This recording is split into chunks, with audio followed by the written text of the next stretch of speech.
રાજકોટના Gandhigram police station વિસ્તારમાં આવેલી માધાપર ચોકડી બ્રિજ નીચે ટ્રકે બાઇકને અડફેટે લેતા 29 વર્ષીય યુવકનું ઘટના સ્થળે જ મોત નીપજ્યું છે।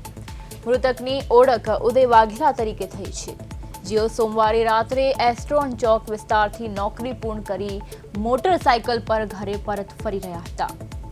જામનગર રોડ પર પૂરપાટ ઝડપે આવતા ટ્રકના ચાલકે બેદરકારીપૂર્વક તેમની બાઇકને ટક્કર મારતા ઉદયને માથાના ભાગે ગંભીર ઇજાઓ થઈ હતી। ઘટનાની જાણ થતાં જ મૃતકના ભાઈ રોહન વાઘેલા સ્થળ પર પહોંચ્યા હતા અને તેમની ફરિયાદના આધારે ગાંધીગ્રામ પોલીસે ટ્રક ચાલક સામે ગુનો નોંધીને તપાસ હાથ ધરી છે।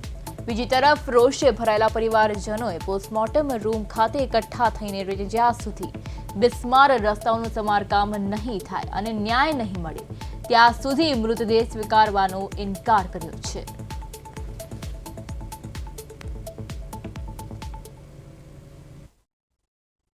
રાજકોટમાં ડમ્પરનો જે ત્રાસ છે તે યથાવત છે તે જોવા મળી રહ્યો છે। ગઈકાલે રાત્રે આશરે 9 વાગ્યાની આસપાસ માધાપર ચોકડી પાસે જે ડમ્પરે છે તે એક યુવાનને છે તે અડફેટે લીધું હતું ને તે યુવાનનું છે તે ઘટના સ્થળે છે તે મોત નીપજ્યું હતું। ત્યારબાદ છે તે પરિવાર દ્વારા છે તેમનું મૃતદેહ છે તે પીએમ અર્થે ખસેડવામાં આવ્યો હતો અને હાલ અત્યારે પરિવારની મુખ્ય માંગણીઓ છે કે જ્યાં સુધી અમને ન્યાય નહીં મળે ત્યાં સુધી છે તે અમે મૃતદેહ છે તે સ્વીકારવામાં નહીં આવે। ત્યારે હાલ અત્યારે તમે દ્રશ્યો જોઈ રહ્યા છો કે જે એક યુવાન છે તેમના પરિવાર દ્વારા યુવાનને ખોયો છે ત્યારે તેમને દુઃખનું છે તે આપ ફાટી ગયું છે। ત્યારે આપણી સાથે તેમના ભાઈ છે તે જોડાયા છે।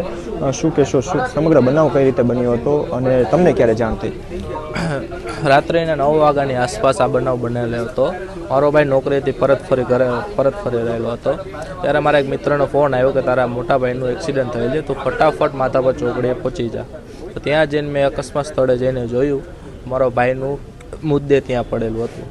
ખાસ તો તમે ગઈકાલે ત્યાં ગયા તો ડ્રાઈવર ત્યાં હતું, ડમ્પર ચાલક ત્યાં કઈ રીતે હતું? અમે જ્યારે બધા પહોંચ્યા ત્યારે ડમ્પર ચાલક ત્યાં હતો નહીં।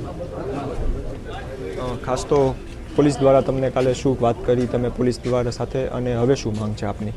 હવે એટલી જ માંગ છે મારી કે જ્યાં સુધી ડમ્પર ચાલક હાજર ના થાય કે અથવા ડમ્પરના જે માલિક છે તે હાજર ના થાય ત્યાં સુધી અમે ડેડ બોડી સ્વીકારવા તૈયાર નથી।